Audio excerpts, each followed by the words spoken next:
Hello students, welcome to मीजो study again. So आज के सेशन में हम बात करेंगे कुछ क्वेश्चंस के बारे में एंड चैप्टर, जैसे कि आपको पता है हमने पूरा चैप्टर डिस्कस कर लिया है। होप आपको अब चीज़ें समझ में आ गई होंगी। इन सेशन में, आज के सेशन में हम कुल मिला के 10 क्वेश्चंस के बारे में बात करेंगे। उन 10 क्वेश्चन को कैसे अटेम्प्ट करना है with in a short duration of time, वो हम आज के सेशन में सीखेंगे। चलिए, सो chapter the chapter name is principle of inheritance. चलिए अब बात करते हैं सबसे पहला question which is on pedigree analysis, right. This pedigree, question number 1 is this pedigree is of a rare trait in which the children have extra fingers and toe। अब आपको याद है जब हमने पेडिग्री एनालिसिस के बारे में बात करी थी, तब मैंने आपको क्या बताया था, एक डिसीज होती है which is related to extra fingers and toe, polydactyly, brachydactyly, right. अब होप आपको वो सेशन याद होगा, होप आपने पढ़ा होगा एंड उसमें मैंने स्पेशली बोला था जब भी ऐसी कोई चीज़ हो, डिसीज़ के नाम दे रखा हो, आपके दिमाग में डायरेक्टली स्ट्राइक हो जाना चाहिए कि किस कैटेगरी के अंदर आती है, whether it is autosomal dominant और sex link dominant, sex link recessive और ऑटोसोमल रिसेसिव।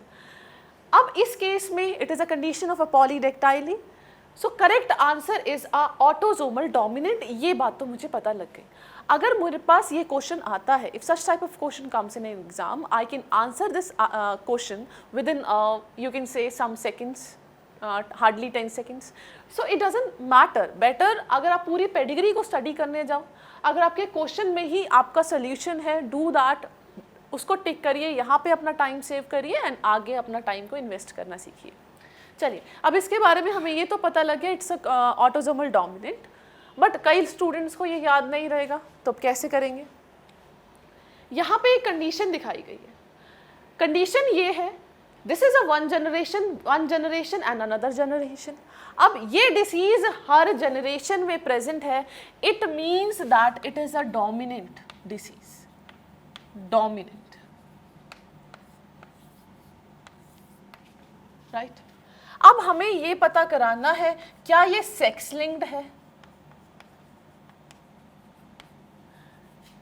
या हमें ये पता कराना है ये क्या है, ऑटोसोमल। इन दोनों चीजों के बारे में हमें जानना है।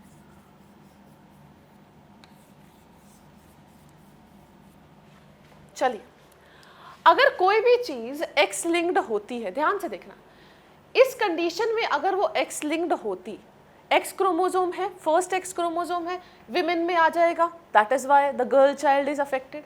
अब a girl child is affected, ध्यान से देखना, in this case if a girl child is affected and dominant condition is there, that means इसके पास सिर्फ एक एक्स क्रोमोसोम होगा। ध्यान से समझने की कोशिश करना। सपोज करो इस केस में condition is somewhere other like this, तभी ये डिसीज शो करेगा। इस केस में एक्स क्रोमोसोम कहाँ से आ गया, फादर से आ गया। यहाँ पे क्या होगा, XH एंड X, तभी ये डिसीज है क्योंकि डोमिनेंट डिसीज है।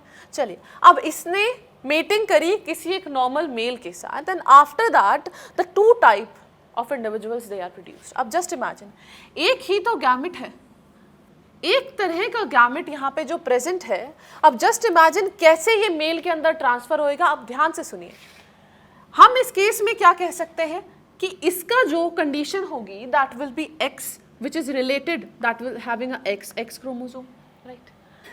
इस कंडीशन में क्या होगा, normal normal normal, and in this condition ये बोला गया कि ये ऐसा होगा, XHY। But is that possible? बिल्कुल भी ये पॉसिबल नहीं है। When it has only a 1 X chromosome then it is not possible, right. So मतलब it is not a X linked. अब आंसर तो हमें आ गया that it is a autosomal dominant disease. अब ऑटोसोमल डोमिनेंट डिसीज के बारे में जानने के लिए सबसे पहली बात हमें यह जानना है कि यहाँ पे हेट्रोजाइगस कंडीशन में प्रेजेंट है या होमोजाइगस कंडीशन में। चलिए उस चीज को सॉर्ट आउट करते हैं। हम देखते हैं that first of all a female is there, a normal female that marries. चलिए इसी के अंदर कर लेते हैं। This is a normal female, small a that marries a individual. Suppose करो अभी वो हेट्रोजाइगस कंडीशन में प्रेजेंट है। इस केस में क्या होगा, सिर्फ एक गैमेट बनेगा, that is only a small A. ये आ गई बात समझ में। इस केस में 2 गैमेट बनेंगे, कौन कौन से, एक होगा आपका कैपिटल ए, दूसरा होगा आपका small A, right. After mating just imagine a situation, ये आपस में मेट करेगा एंड ये आपस में मेट करेगा, तो क्या होगा, एक इंडिविजुअल बनेगा जो होगा स्मॉल ए, बिल्कुल सही कह दिया, और दूसरा बनेगा कैपिटल ए स्मॉल ए, ये भी सही हो गया हमारा। अब इस इंडिविजुअल ने मेटिंग करी है एक नॉर्मल इंडिविजुअल के साथ। In this case, what type of gametes will be formed? One is a capital A and second is a small a. ये भी ठीक है। इस केस में क्या होगा? Only one will be a small a, right? अब इस केस में क्या है? अगर इन दोनों के बीच में मेटिंग होती है तो इतने इंडिविजुअल प्रोड्यूस हो रहे हैं, ध्यान से देखना। ये करेगा इसके साथ mating, it will produce a capital A small A, और ये करेगा स्मॉल ए के साथ, right? That means approximately equal number. Approximately you can say some of the children they will be affected and some of the children they will not be affected. But अगर हम इसके ratio की overall इसके ratio की बात करें, देखें कि actual ratio, yes this ratio is matching. क्यों? कुछ चिल्ड्रन इसमें अफेक्टेड हैं like this and some children they are not affected, right? So this is a correct answer, that is a autosomal dominant, right? So this was a question number 1. Now let's move on to the next question. Hope आपको ये समझ में आ गया होगा। चलिए second question पे move करते हैं।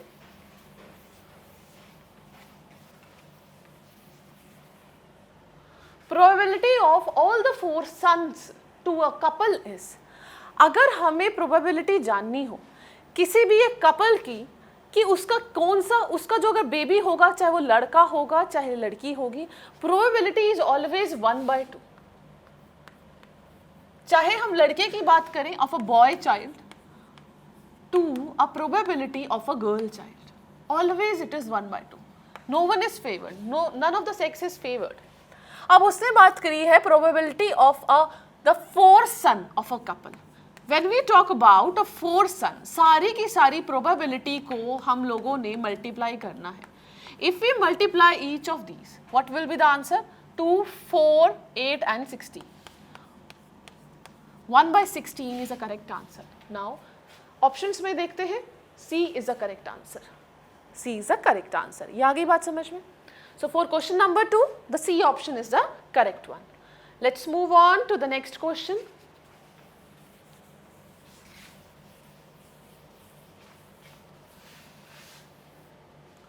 Which one of the following condition is caused due to RH factor incompatibility? हमने इस बारे में भी बात करी है, RH factor के बारे में। So RH factor या तो प्रेजेंट होगा या नहीं होगा। जिसमें प्रेजेंट होता है उसको कहते हैं RH पॉजिटिव, जिसमें प्रेजेंट नहीं होता उसको कहते हैं RH negative, right?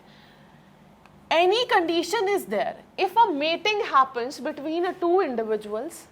And out of these, if we talk about a female, if a female is RH negative, ध्यान से देखना, if a female is RH negative, and when we talk about a male is a RH positive, RH positive. इसको रब कर लेते हैं, otherwise आप confuse हो जाओगे। अगर इन दोनों के बीच में मेटिंग होती है, this is a dominant factor, then the baby will be RH positive, RH positive. At the time of birth, when both of these RH factor they come in contact, when blood comes in contact, blood एक दूसरे का contact में आ गया उस situation पे, तो क्या होगा? मदर की बॉडी में एंटीबॉडीज बन जाएंगे अगेंस्ट दिस RH फैक्टर। अब सेकेंड बेबी हुआ, सेकेंड बेबी बिल्कुल भी सरवाइव नहीं कर पाएगा। क्यों नहीं कर पाएगा? बिकॉज मदर के पास ऑलरेडी इसके खिलाफ एंटीबॉडीज हैं। अब एंटीबॉडीज किसके खिलाफ है? इस केस में आरबीसी नहीं बनेंगे, आरबीसी नहीं बनेंगे। That is why this disease is called as a hemolytic disease of newborn. Hemolytic disease of newborn, ये नाम दिया जाता है।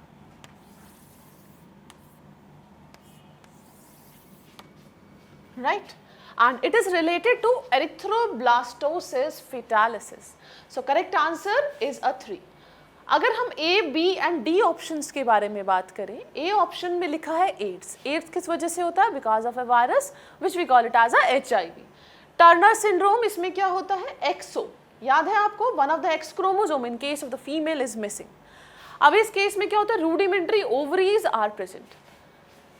सिकल सेल एनीमिया के बारे में बात करें, in this the shape of the RBC they become sickle shaped, so this is also not a right answer. Correct answer is erythroblastosis fetalis. Now let's move on to the next question. Yes, this question is from you can say a different, in this I have compiled some of the disease, कुछ disease को मैंने compile किया है ताकि आपके दिमाग में ये चीज़ें आ जाएं कि इन चारों डिसीज़ के बारे में तो एटलीस्ट आपको पढ़ना ही है, and what is the reason for that. Reason भी पढ़ लिया आपने तब भी अगर ऐसा क्वेश्चन आता है, क्योंकि रीज़न ही इनफ होता है इसमें। चलिए, find out the mismatch. Klinefelter syndrome, याद है आपको हमने सेशन में बात करी थी क्लाइनफेल्टर सिंड्रोम के बारे में। क्या वो एक्सो की वजह से होता है? नो, एक्सो क्या होता है? Turner syndrome. Turner syndrome, right. Turner syndrome में autosomes they are normally present, but XX होने की जगह इन फीमेल्स में XO is present, only one of the X chromosome is present. So correct, first तो हमें पता लग ही गया that first is a mismatch, because question में लिखा है मिसमैच। सो स्टूडेंट्स यहाँ कहाँ मिस्टेक करते हैं? स्टूडेंट्स ये मिस्टेक कर जाते हैं कि कहाँ मैच है कहाँ मिसमैच। वो जल्दी जल्दी में क्वेश्चन पढ़ते हैं, जल्दी जल्दी में क्वेश्चन पढ़ा तो उसमें अगर आपको यहाँ पे मिसमैच नहीं पड़ा तो आपको सब सेकंड फर्स्ट लगा कि भाई नहीं ये तो मैच नहीं है, क्या ये वाला पढ़ लिया this is a sex link, तो यानी ये मैच है, तो करेक्ट आंसर इसको लगा के चले जाएंगे। Don't do that, read the question twice. Question 2 बार पढ़ोगे उसके बाद आंसर अपने आप आ जाएगा। एंड इस चीज़ में तो एटलीस्ट कंफ्यूज मत होना, अदरवाइज क्या होगा, आप इतना रिग्रेट फील करोगे बाद में जब किया है कि अरे ये तो मुझे आता था फिर भी मैं नहीं कर पाया या कर पाई, राइट। सो आंसर तो हमें मिल गया, दैट इज अ क्लाइनफिल्टर, बट हम और भी ऑप्शंस देखेंगे एज यूजुअल, हम हमेशा और ऑप्शंस भी देखते हैं। Haemophilia is a sex linked, yes it is a sex linked disease. Down syndrome, yes it is related to autosomal aneuploidy. क्या पढ़ा था इसमें? Trisomy of chromosome number 21 is seen, right. Turner syndrome is a female with a retarded sexual development, yes it is right, यहाँ पे भी मैंने लिखा है Turner syndrome, autosomes plus XO chromosome is present in this case, right. ये question समझ में आ गया? इनफैक्ट आंसर समझ में आ गया, that is more important, answer समझना इज मोर इम्पॉर्टेंट। चलिए अब बात करते हैं अगले क्वेश्चन नंबर 5 के बारे में। तो होप आपको सेशन में अगर चीज़ें समझ में आई होगी तो यहाँ पे भी आपको इंटरेस्ट आ गया होगा, एंड अगर मेरी अचीवमेंट तभी होगी कि इतने सेशन देखने के बाद अगर ये क्वेश्चन आप सॉल्व कर लो देन आई एम सक्सेसफुल, मेरा सक्सेस हो गया। आई एम हैप्पी कि आप लोगों को एटलीस्ट वो क्वेश्चन को सॉल्व करने के तरीके आ गए। वैसे सिर्फ अभी 10 क्वेश्चंस लिए हैं, बहुत सारे क्वेश्चंस आपको प्रैक्टिस करने, ये मत सोचना सिर्फ 10 क्वेश्चन कर लिए हमारा नीट हो जाएगा, this is not possible, actually it's not possible, क्योंकि क्वेश्चन मैंने प्रीवियस ईयर नीट से लिए हैं ताकि आपको एक आइडिया हो जाए कैसे क्वेश्चंस पूछे जाते हैं। चलिए, colour, skin colour in man is example of, what is the right answer? That it is a polygenic inheritance, right. Polygenic inheritance means काफ़ी सारे जीन मिलके they combine together and they give a color, right? Multiple allelism, multiple alleles are there.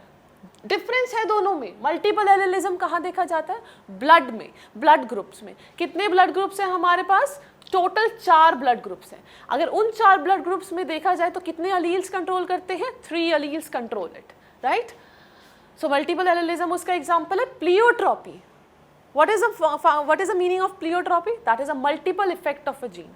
Gene एक चीज को control करने की जगह 2-3 चीजों को कंट्रोल कर रहा है, राइट। इसको बोलते हैं प्लियोट्रॉपी, जिसमें एग्जाम्पल है फिनाइल कीटोन यूरिया का।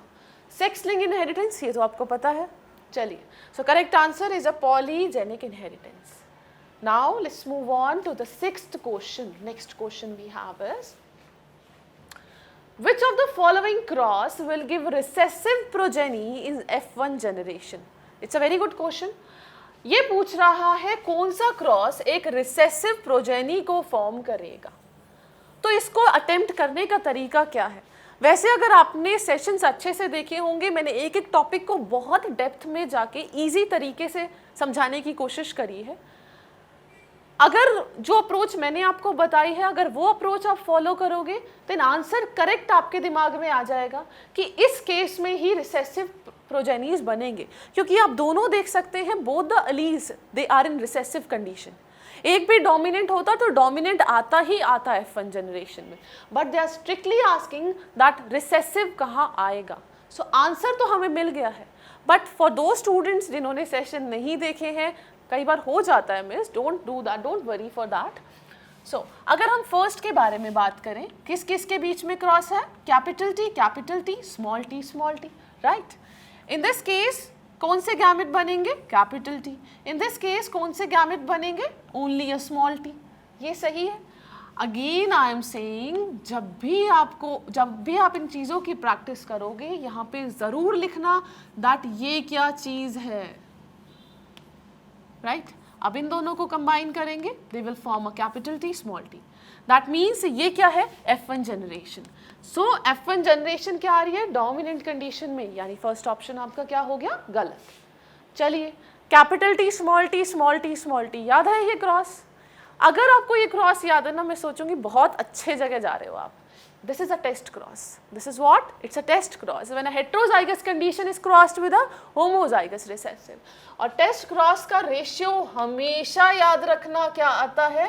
1:1. इस केस में दो गैमेट्स बनेंगे, one will be a capital T, second will be a small t. In this case, a small t is there. ये ठीक है? Sorry, this will be a capital T, small t। ये मैंने गलत combine कर दिया, इसके साथ नहीं होगा, ये इसके साथ होगा। सो चलिए इस चीज़ को करेक्ट करते हैं। Once this will combine with it, capital T, small t, अगर ये कंबाइन करेगा इसके साथ, अगेन मैंने फिर से वही बना दिया, एक ही तो कंडीशन होगी। चलिए इसको दोबारा ही कर लेते हैं। Capital T, small t, right. अब ये कंबाइन करेगा इसके साथ एंड ये कंबाइन करेगा इसके साथ। अब ठीक है, capital T, small t and small t। Ratio क्या आया है? 1:1। So this is the correct ratio.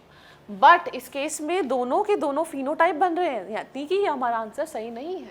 इस आंसर के बारे में हम कुछ कहना चाहोगे आप लोग? बहुत ईजी है, ये तो करेक्ट है। अब इस केस में तो सिर्फ डोमिनेंट बनेंगे। सो correct answer is option number C for question number 6। Now let's move on to the next question, that is a question number 7. Read this question properly. चलिए, when two hybrids small r, capital T, small t, and capital R, small t are crossed, phenotypic ratio of offspring will be small r, capital T, small t, इसको cross किया है capital R, small t से। अब इस case में क्या gamete बनेंगे? हमेशा मैंने बोला है ये सेपरेट होंगे। So small t first of all come with a capital T, small t can come with a small t as well, small t, right. इस केस में क्या होगा? ये ठीक है, ये ठीक है, ठीक हो आप लोग ये सुनने के बाद कि ये गैमेट्स बनेंगे? चलिए, आप ठीक हो तो क्वेश्चन भी इजीली सॉल्व हो जाएगा। अब देखो, अब इनके बीच में क्रॉसिंग करते हैं। आप चाहे तो पन्नेट स्क्वायर से भी कर सकते हैं।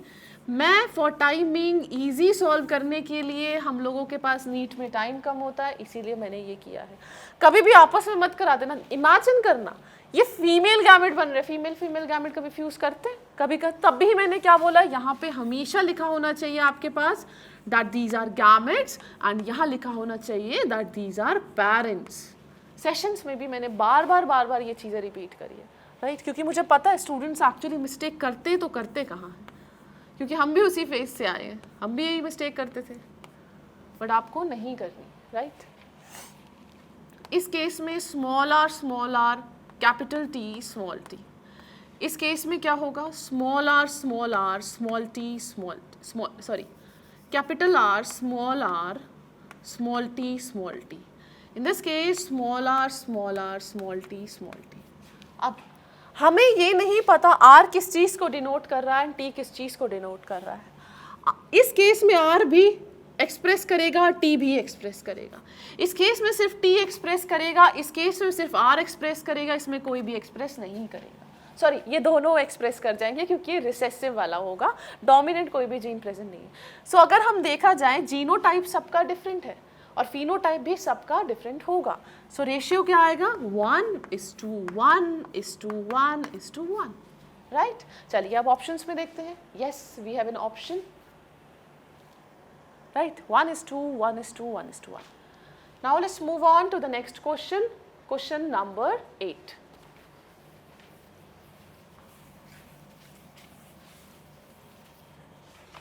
In a pea plant, yellow seeds are dominant to green. यह हमें पता है, हमें मेंडल का क्रॉस शायद सारे कैरेक्टर्स अच्छे से याद हैं, आप लोगों को होप याद होंगे। सो येलो सीड हमें ये पता है ये क्या है? डोमिनेंट। क्वेश्चन जैसे ये पढ़ते जाओ साथ साथ लिखते जाओ वो कह क्या रहा है। उसके बाद उन्होंने लिख दिया that green is a recessive. एक डोमिनेंट है तो दूसरा रिसेसिव ही होगा। अब चलो, if a heterozygous yellow seed, heterozygote yellow seed के बारे में लिखा है, यानी कि capital R and small R, ये ठीक है, ये हेट्रोजाइगस कंडीशन कहते हैं। Heterozygous yellow seeded plant is crossed with a green seeded. अब ग्रीन सीड कब एक्सप्रेस करता है? रिसेसिव हमेशा होमोजाइगस कंडीशन में एक्सप्रेस करता है। क्रॉस किससे करेंगे? स्मॉल आर से। अब आइए वापस, अब देखते हैं इसमें क्या लिखा है? What ratio of the yellow and the green seeded plants would you expect in F1 generation? अब सीधा ये लिखने के बाद दिमाग में ये आ जाना चाहिए, क्या है? ये है आपका टेस्ट क्रॉस। ये बात सही है या गलत है? बिल्कुल सही है, हेट्रोजाइगस कंडीशन है, क्रॉस हम किससे कर रहे हैं? होमोजाइगस रिसेसिव से। हमेशा की बात है, इस केस में रेशियो आता है 1:1, equal amount of both the characters, both the traits will be there, right. अब आते हैं ऑप्शंस पे। फर्स्ट ऑप्शन दे रखा है 50-50, 50-50% तो आपको समझ ही गए होगे 1:1 होगा।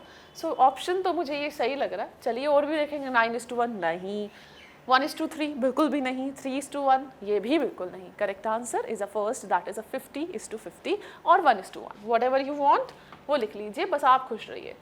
चलिए अब आते हैं अगले क्वेश्चन पे। If a cross between two individuals produces offspring with 50% dominant character and 50% recessive character, then the genotype of offspring of the parents are.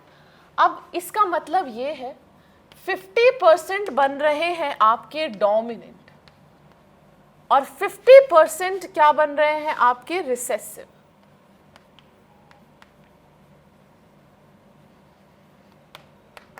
ये क्वेश्चन पीछे वाले क्वेश्चन का अलग सा एक रूप है बट सिमिलर भी है। 50% डोमिनेंट है, 50% रिसेसिव है। दैट मीन्स रेशियो क्या होगा? 1:1। दिमाग लगाना इस चीज़ पे। 1:1 रेशियो है तो मतलब कौन से क्रॉस की बात कर रहे हैं? ये टेस्ट क्रॉस की बात कर रहे हैं। आइए वापस इस पे, अब ध्यान से देखना, इन सब में टेस्ट क्रॉस कौन सा है? क्या ये टेस्ट क्रॉस है? बिल्कुल नहीं। क्या ये टेस्ट क्रॉस है? बिल्कुल हाँ, ये टेस्ट क्रॉस है। अब ये देखते हैं, ये टेस्ट क्रॉस है? ये टेस्ट क्रॉस नहीं है। लास्ट वाला भी टेस्ट क्रॉस नहीं है। चलिए आपकी सेटिस्फैक्शन के लिए आपको ये तो पता लग गया कि ये आंसर है, हम बाकियों को भी टेस्ट कर लेते हैं एक बार। So capital A small a is crossed with a capital A small a. Two type of gametes will be formed in this, two type of gamete will be formed in this. One will be having a capital A, another small a, capital A and a small a. कर दे इनके बीच में crosses. चलिए क्या आ गया? Capital A second, in this case it will be, ये देखो इसको इससे क्रॉस किया, अब इसको इससे किया है, capital A small a, capital A small a, small a small a। Ratio क्या आया है? 1:2:1। और बल्कि यहाँ जीनोटाइप्स के बारे में ही बात कर रहा है, पेरेंट्स के जीनोटाइप। सो अगर हम बात करें एक्चुअल फिनोटाइप की, क्योंकि फिनोटाइप हमें जानना है, यहाँ पे कैरेक्टर बोला गया है, यानी 3 डोमिनेंट है 1 रिसेसिव है, फर्स्ट तो गलत ही है। अगर हम प्योर डोमिनेंट को प्योर रिसेसिव से क्रॉस करते हैं तो all the F1 generation they showed the dominant character. ये भी गलत हो गया। अब इस केस में क्या होगा, चलिए वो भी जान लेते हैं। Capital A when it is crossed with a capital A small A, इसमें एक तरह का गैमेट बनेगा, that is only a capital A. इसमें दो तरह के गैमेट बनेंगे, उसके बारे में जाने। एक है कैपिटल ए, दूसरा होगा स्मॉल ए। ये ठीक है, क्रॉस कर लीजिए कैपिटल ए, इसको क्रॉस कर लीजिए कैपिटल ए स्मॉल ए, यानी सारे के सारे क्या हैं, डोमिनेंट शो करेंगे। बट आंसर यहाँ पे तो कुछ और लिखा है, तो ये भी गलत हो गया। अब आगे आपको प्रूफ हो गया, आप लोगों को प्रूफ। चलिए आते हैं क्वेश्चन नंबर 10 पे। So question number 10, another question of a cross. In a pig, white coat is dominant to a black. This is a small w, so white is a capital W and the black one will show a small w, which is a recessive trait. Two white pigs are bred to produce 9 white and 2 black pigs. What are the genotype of parents? यानी कि F1 generation में ये देखा गया that 9 white है, ध्यान से देखना, 9 white है और 2 क्या है, ब्लैक।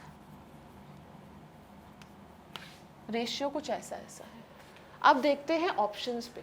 इन दोनों केसेस में क्या ऐसा रिजल्ट आएगा? बिल्कुल भी नहीं आएगा, क्योंकि दोनों के दोनों होमोजाइगस डोमिनेंट है। होमोजाइगस डोमिनेंट है तो उनके F1 जनरेशन तो डेफिनेट सी बात है डोमिनेंट कैरेक्टर शो करेगा, यानी इस केस में सारे के सारे वाइट होंगे। सो ये ऑप्शन हमारा गलत है। अगली बात करते हैं इस केस में, ये भी याद है WW को क्रॉस कर रहे हैं हम कैपिटल W स्मॉल w के साथ। इस केस में सिर्फ एक गैमेट बनेगा, इस केस में 2 गैमेट बनेंगे। ये आ गई बात समझ में, इसमें कोई डाउट? क्रॉस कर लीजिए। मुझे पता है आंसर ये नहीं है, क्योंकि मैंने आपको चीट समझाई है, होप आपको वो याद होंगी। जब इन दोनों के फिनोटाइप को देखा जाए तो क्या होगा, ये वाइट होगा। सो ये भी हमारा आंसर नहीं है। लास्ट वाला केस क्या हमारा आंसर होगा? बिल्कुल भी नहीं होगा। बचा क्या ये? सो करेक्ट आंसर तो यही होगा। चलो इसको क्रॉस करके देख लेते हैं। हेट्रोजाइगस, इसको क्रॉस किया गया कैपिटल W स्मॉल w से। इन दिस केस 2 तरह के गैमेट बनेंगे। ये भी ठीक है, ठीक है? आप लोग समझ में आ रहा है आपको? आप कर लीजिए इनको क्रॉस, 1 अगेन राइट। प्रैक्टिस होनी चाहिए आप लोगों को ये करने की, इसीलिए मैंने कहा था क्वेश्चंस की प्रैक्टिस करते जाइए। होप आपने करी होगी। यानी कि यही वो एक ऐसा है जिसमें सारे के सारे फिनोटाइप्स देखे जाएंगे। ब्लैक भी होगा, ये भी होगा। चलिए, so correct option is option number 3, C option is the correct option. So students, हमने कुछ कुल मिला के 10 क्वेश्चंस डिस्कस कर लिए। 10 question from the chapter principle of inheritance and variation. Hope समझ में आया होगा, कुछ तो समझ में आया होगा, कुछ तो आ गया होगा, कुछ भी नहीं आया ऐसा तो नहीं होगा आप लोगों को, क्योंकि हमेशा जेनेटिक्स में तो एटलीस्ट स्टूडेंट्स को सेशंस के बाद प्रॉब्लम नहीं होती, वैसे और सब्जेक्ट में भी नहीं होती, बट ये एक है जिसमें आपको प्रैक्टिस की ज़रूरत है। एंड कीप ऑन प्रैक्टिसिंग, सारे के सारे क्वेश्चन सॉल्व कर दीजिए। कहीं डाउट हुए you can ask us and definitely I will give you answer within a short duration of time. So will meet you next session, तब हम नए चैप्टर के बारे में डिस्कस करेंगे। तब तक पढ़ते रहिए एंड क्वेश्चन की practice again and again I am saying ज़रूर करिए। राइट, डॉक्टर बनना है ना। So thank you so much students for watching this.